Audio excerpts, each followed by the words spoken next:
dengan NIM 14190008. Baik, pada kesempatan kali ini yang pertama saya akan menjelaskan mengenai definisi dari BPJS.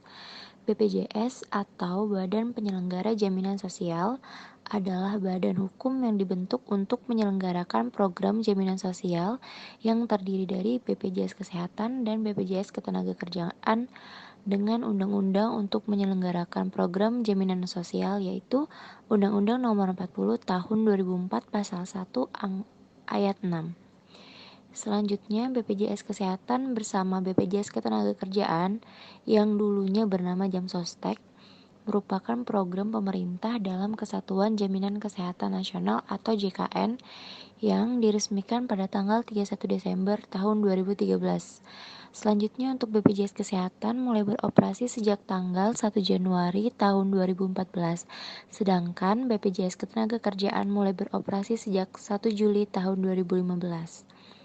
Selanjutnya, BPJS menurut UU SJSN adalah transformasi dari Badan Penyelenggara Jaminan Sosial yang sekarang telah berjalan dan dimungkinkan untuk membentuk badan penyelenggara baru sesuai dengan dinamika perkembangan jaminan sosial yang terdapat pada Undang-Undang Nomor 40 Tahun 2004, penjelasan paragraf 11.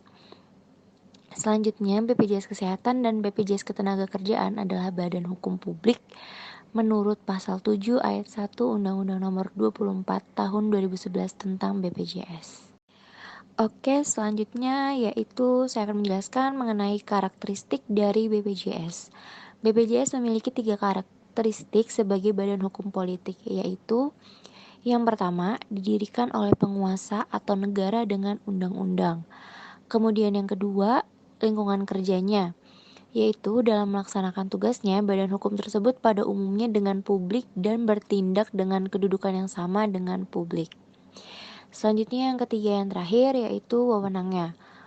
Pada hukum tersebut didirikan oleh penguasa negara dan diberi wewenang untuk membuat keputusan, ketetapan, atau peraturan yang mengikat umum. Sekiranya itu saja yang dapat saya jelaskan, dan selanjutnya akan dijelaskan oleh teman saya. Terima kasih. Assalamualaikum warahmatullahi wabarakatuh. Perkenalkan saya Anggi Arista dengan NIM 141919007. Baik, saya akan melanjutkan penjelasan dari Audi Fiska.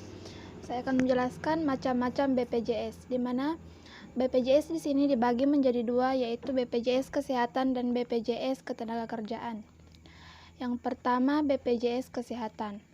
BPJS Kesehatan atau Badan Penyelenggara Jaminan Sosial Kesehatan merupakan badan hukum publik yang bertanggung jawab langsung kepada Presiden dan memiliki tugas untuk menyelenggarakan jaminan kesehatan nasional bagi seluruh rakyat Indonesia, terutama untuk pegawai negeri sipil, penerima pensiun PNS dan TNI atau Polri, veteran, perintis kemerdekaan beserta keluarganya dan badan usaha lainnya ataupun rakyat biasa.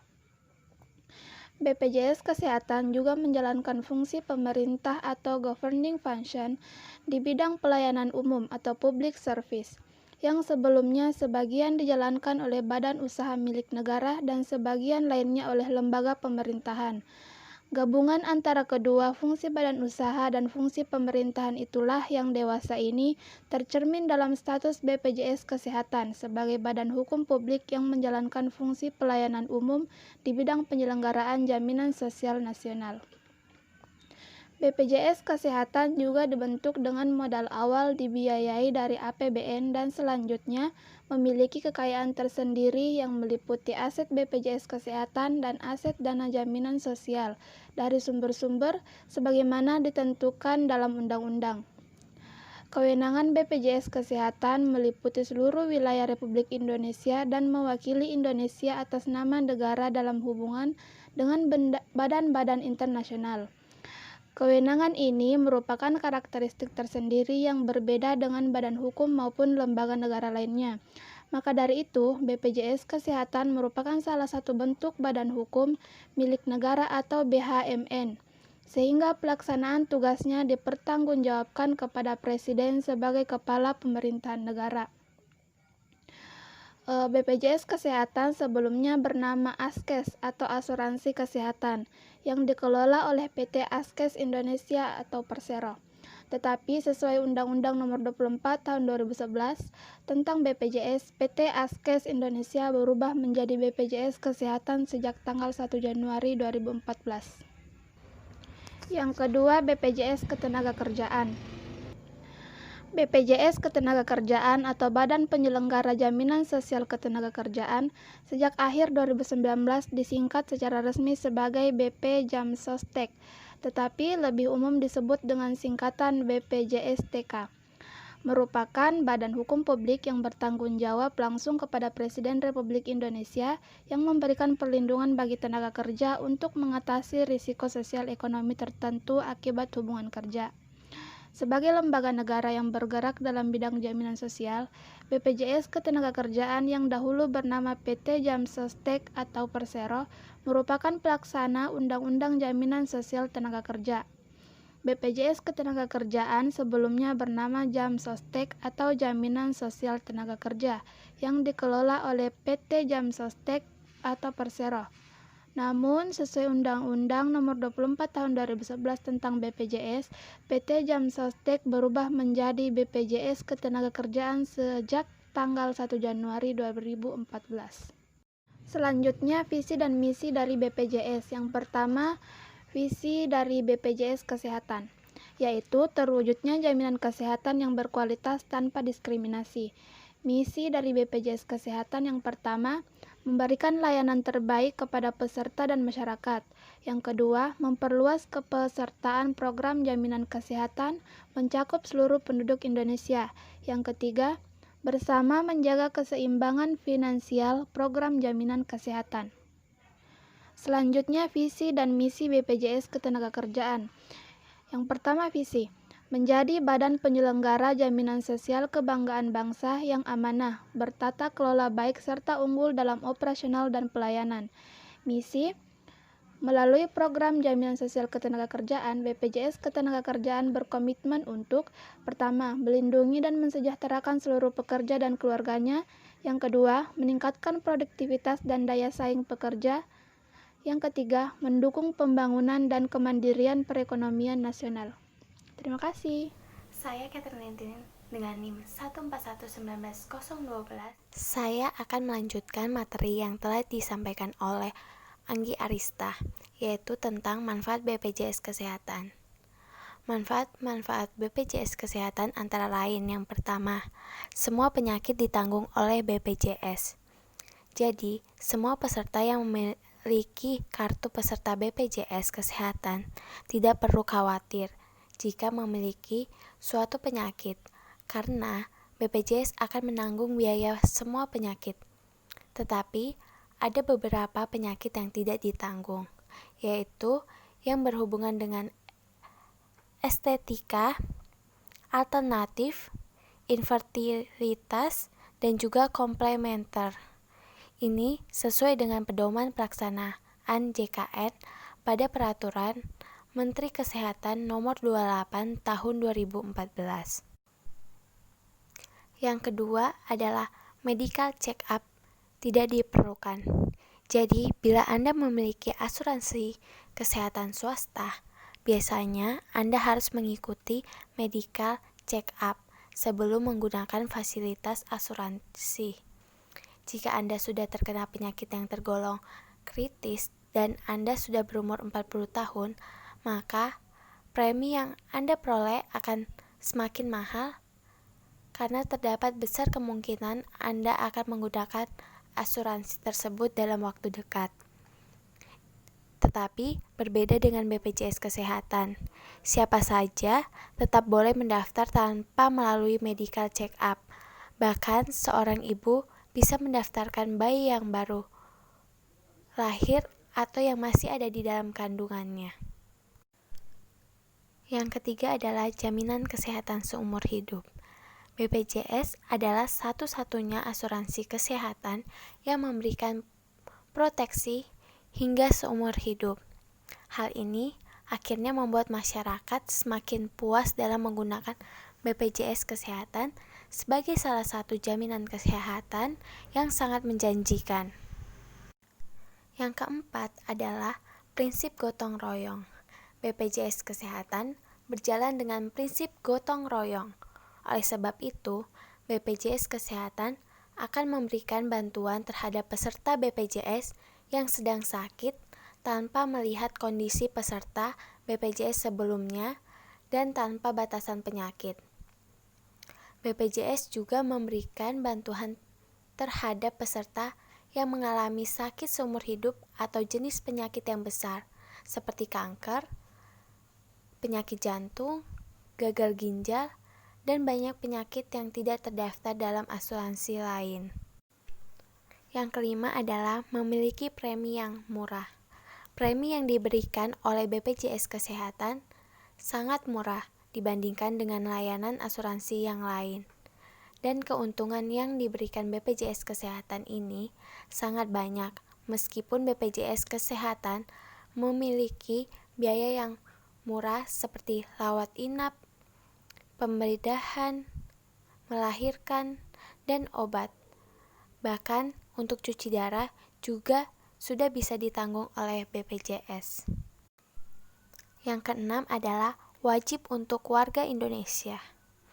Salah satu manfaat dari BPJS Kesehatan bagi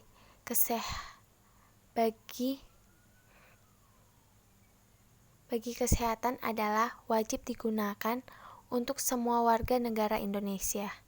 Jadi, warga Indonesia yang mengalami masalah kesehatan tidak perlu khawatir karena semua akan ditanggung oleh BPJS Kesehatan. Ada undang-undang dan peraturan yang menyatakan bahwa semua warga negara Indonesia wajib mengikuti BPJS Kesehatan. Akan tetapi, ini tidak menutup peluang Anda untuk memiliki asuransi kesehatan swasta. Yang ketujuh atau yang terakhir adalah kemudahan layanan saat berobat. Ketika berobat, peserta BPJS Kesehatan diberikan kemudahan. Kemudahan ini bisa berupa pelayanan yang baik. Jadi, petugas rumah sakit akan melayani segala macam keluhan yang dialami oleh peserta BPJS Kesehatan. Selanjutnya adalah manfaat BPJS Ketenagakerjaan. Berikut adalah beberapa manfaatnya. Yang pertama adalah fasilitas kredit pemilikan rumah atau yang disingkat KPR, baik untuk rumah subsidi bagi masyarakat berpenghasilan rendah maupun rumah non-subsidi.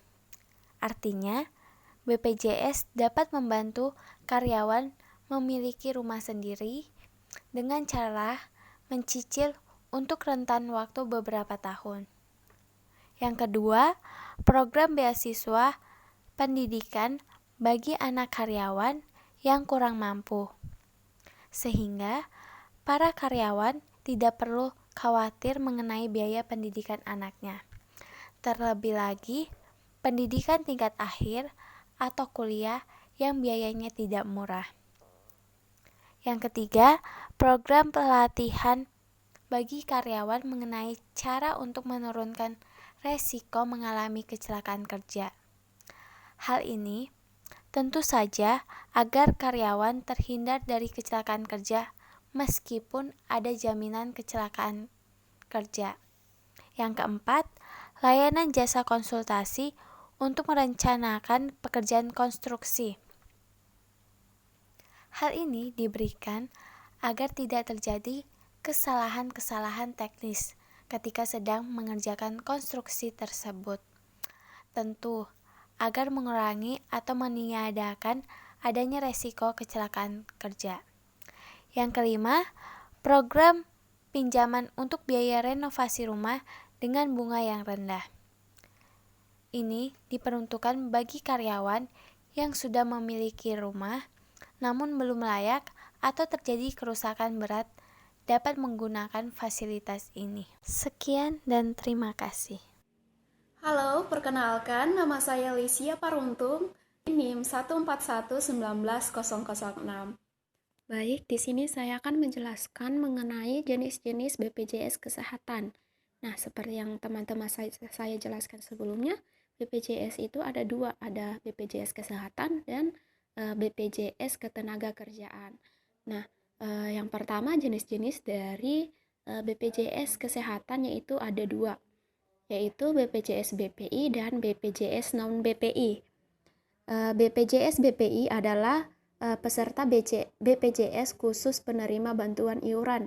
Nah, setiap peserta yang dikategorikan sebagai BPJS BPI ini tidak dibebani harus membayar iuran bulanan, karena iuran bulanannya itu akan dibayarkan oleh pemerintah setiap bulannya. Nah, semua orang tidak bisa menjadi peserta BPJS ini karena BPJS PBI ini hanya diperuntukkan untuk fakir miskin dan warga tidak mampu menurut dinas sosial. Nah, setiap warga miskin dan warga kurang mampu ini akan mendapatkan kartu BPJS PBI yang didistribusikan oleh dinas sosial ke desa-desa sesuai dengan pendatangan program perlindungan sosial. Tapi jika warga kurang mampu atau fakir miskin dan belum mendapatkan kartu BPJS atau PBI atau KIS, orang itu dapat mengurusnya sendiri. Kemudian yang kedua, BPJS non-PBI atau bukan penerima bantuan iuran. Nah, peserta ini di mana iuran atau premi bulannya itu dibayarkan sendiri oleh peserta BPJS ini. Peserta BPJS non-PBI ini juga dikelompokkan lagi menjadi beberapa jenis, yaitu yang pertama pekerja penerima upah atau PPU dan anggota keluarganya. Yang dikategorikan dalam peserta BPJS ini itu adalah pegawai sipil atau PNS, kemudian anggota TNI atau Polri, pejabat negara, pegawai pemerintah non-PNS, pegawai swasta, pekerja yang menerima upah, dan juga warga negara asing yang sudah bekerja di Indonesia minimal selama 6 bulan. Nah, kategori BPJS PPU ini biasanya akan didaftarkan oleh instansi atau perusahaan di mana mereka bekerja sebagai peserta BPJS yang ditanggung oleh perusahaan atau badan usaha. Nah, iuran bulanan untuk peserta BPJS yang ditanggung oleh perusahaan sebagian akan ditanggung oleh perusahaan atau badan usaha dan sebagian lagi ditanggung oleh karyawan yang bersangkutan. Cukup untuk satu bayar sekaligus untuk satu anggota keluarganya yang lain. Kemudian yang kedua, pekerja bukan penerima upah atau PBPU. Yang dikategorikan sebagai pekerja bukan penerima upah ini adalah pekerja di luar hubungan kerja atau pekerja mandiri, dan pekerja tapi bukan bekerja penerima upah termasuk warga negara asing yang bekerja di Indonesia minimal selama 6 bulan. Nah, untuk warga sebagai pekerja bukan penerima upah harus menjadi peserta BPJS Mandiri dengan cara mendaftarkan diri sebagai anggota keluarganya ke kantor BPJS sebagai peserta BPJS Mandiri atau perorangan. Nah, peserta BPJS Mandiri iuran bulanan BPJS harus ditanggung sendiri oleh setiap peserta yang bersangkutan, dan besar kecilnya disesuaikan dengan kelas BPJS yang akan diambil. Kemudian yang ketiga ada bukan pekerja. Nah, yang dikategorikan dalam bukan pekerja adalah investor, pemberi kerja atau pemilik perusahaan, penerima pensiun seperti anggota TNI atau Polri, penerima hak pensiun, PNS, kemudian janda atau duda beserta anak yatim penerima hak pensiun dari penerima pensiun yang mendapatkan hak pensiun. Kemudian veteran perang, perintis kemerdekaan, janda atau duda atau anak yatim piatu dari veteran atau perintis kemerdekaan, bukan pekerja tidak mampu membayar iuran. Kemudian yang kedua yaitu jenis-jenis BPJS Ketenagakerjaan. Jenis-jenis program BPJS Ketenagakerjaan ini dibagi menjadi 4, yaitu JKK, JHT, JP, dan JKM. JKK atau jaminan kecelakaan kerja yaitu program perlindungan berbagai risiko kecelakaan yang mungkin terjadi kepada tenaga kerja dalam hubungan kerja, misalnya kecelakaan yang terjadi dalam perjalanan menuju ke tempat kerja atau pegawai tersebut terjangkit penyakit yang disebabkan oleh lingkungan pekerjaan. Kemudian JHT atau jaminan hari tua. Nah, program ini memberikan manfaat dalam bentuk uang tunai yang jumlahnya sesuai dengan akumulasi iuran ditambah dengan hasil pengembangannya yang dapat digunakan untuk jaminan hidup di hari tua nanti. Sedangkan JP atau jaminan pensiun berdasarkan Peraturan Perundang-undangan Nomor 45 Tahun 2015 tentang penyelenggaraan program jaminan pensiun, jenis BPJS Ketenagakerjaan ini itu merupakan jaminan sosial yang bertujuan untuk mempertahankan derajat kehidupan yang layak bagi penerimanya atau ahli warisnya dengan memberi penghasilan setelah pesertanya memasuki usia pensiun, cacat tetap total, atau meninggal dunia. Nah, nantinya itu manfaat yang diterima peserta adalah pemberian uang yang akan dibayarkan setiap bulannya. Sedangkan yang terakhir itu JKM atau jaminan kematian. Nah, program ini itu memiliki manfaat berupa uang tunai yang akan diberikan kepada ahli waris dari peserta yang sudah meninggal dunia ketika kepesertaannya dinyatakan masih aktif dan tidak disebabkan oleh kecelakaan kerja. Sekian, terima kasih. Assalamualaikum warahmatullahi wabarakatuh. Saya Renoy Saputra, NIM 1411937. Saya akan melanjutkan materi yang telah dibacakan oleh Leisya, yaitu pelayanan BPJS Kesehatan. Pelayanan kesehatan yang dijamin meliputi yang A, pelayanan kesehatan tingkat pertama, yaitu pelayanan kesehatan non-spesialistik mencakup 1. Administrasi pelayanan, 2. Pelayanan promotif dan preventif. Yang ketiga, pemeriksaan, pengobatan, dan konsultasi medis. Yang keempat, tindakan medis non-spesialistik, baik operatif maupun non-operatif. Yang kelima, pelayanan obat dan bahan medis habis pakai. Yang keenam, transfusi darah sesuai dengan kebutuhan medis. Yang ketujuh, pemeriksaan penunjang diagnosis laboratorium tingkat pertama. Yang ke-8, rawat inap tingkat pertama sesuai dengan indikasi. Bagian B, pelayanan kesehatan rujukan tingkat lanjutan, yaitu mencakup 1. Rawat jalan yang meliputi yang A. Administrasi pelayanan, B. Pemeriksaan, pengobatan, dan konsultasi spesialistik oleh dokter spesialis dan subspesialis seputar BPJS Kesehatan. Yang C. Tindakan medis spesialistik sesuai dengan indikasi medis. Yang D. Pelayanan obat dan bahan medis habis pakai. Yang E. Pelayanan alat kesehatan implan. Yang F. Pelayanan penunjangan diagnostik lanjutan sesuai dengan indikasi medis. Yang G. Rehabilitasi medis. Yang H. Pelayanan darah. Yang I. Pelayanan kedokteran forensik. Yang J. Pelayanan jenazah di fasilitas kesehatan. Nomor 2. Rawat inap, yaitu yang A. Perawatan inap non-intensif, B. Perawatan inap di ruang intensif, C. Pelayanan kesehatan lain ditetapkan oleh Menteri. Kasus BPJS. Banyak kalangan peserta yang tidak membayar iuran pesertaan BPJS Kesehatan. Setelah peserta itu sehat dan banyak peserta yang bukan penerima upah, namun hanya mendaftar pada saat sakit. Padahal tingkat kepesertaan mereka rendah, tapi menggunakannya manfaatnya tinggi. Banyak kalangan peserta yang sebenarnya sudah jelas-jelas tidak aktif lagi, namun begitu menggunakan BPJS Kesehatan. Rupanya masih dapat mengklaim dan biaya layanan kesehatan tersebut ditanggung oleh perusahaan, padahal peserta sudah tidak aktif. Cara yang telah dilakukan untuk menganalisir: 1. Menerapkan kebijakan merekam sidik jari serta untuk peserta yang mendaftar. Yang kedua, melakukan kebijakan audit berkala. Yang ketiga, meningkatkan kepatuhan peserta, khususnya dari golongan pekerja bukan penerima upah. Pihaknya akan menerapkan kewajiban setor iuran auto debit. Sekian presentasi dari kelompok kami. Kurang dan lebihnya mohon dimaafkan.